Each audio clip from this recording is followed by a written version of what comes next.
Hello ma'am. Hi Karthik. Ma'am, మా మదర్కి కానీ మా గ్రాండ్ పేరెంట్స్కి కానీ అసలు వైట్ రైస్ లేకుండా అయితే వాళ్ళు ఉండలేరు మ్యామ్. బట్ మా గ్రాండ్ పేరెంట్స్కి అయితే డయాబెటిక్ కూడా ఉంది. ఓకే, వాళ్ళు వైట్ రైస్ తిన్నా కూడా బ్లడ్ గ్లూకోజ్ లెవెల్స్ స్పైక్ అవ్వకుండా ఏదైనా టిప్ చెప్పండి మ్యామ్. వైట్ రైస్ లేకుండా నేను కూడా ఉండలేను. ఓకే, బికాజ్ అందరి ఫేవరెట్ అది. Yes ma'am.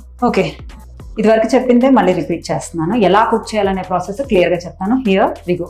సో ముందు ఒక గ్లాస్ రైస్ తీసుకొని ఒక 3 times వాష్ చేయండి. 3 times వాష్ చేశాక 1 cup రైస్కి 6 cups ఆఫ్ వాటర్ యాడ్ చేసి బాయిలింగ్కి పెట్టండి.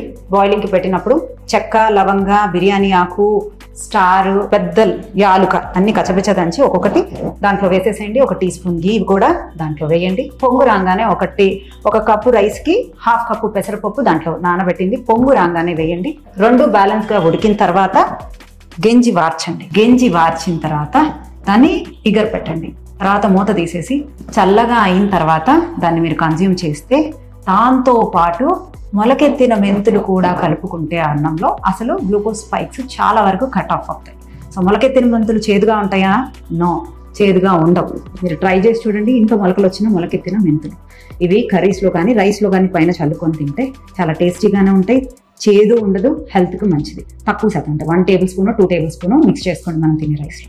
ఈ విధంగా కుక్ చేసుకొని తింటే మీ గ్లూకోజ్ స్పైక్స్ అనేది తక్కువగా ఉంటాయి మీ బ్లడ్లో. Try this.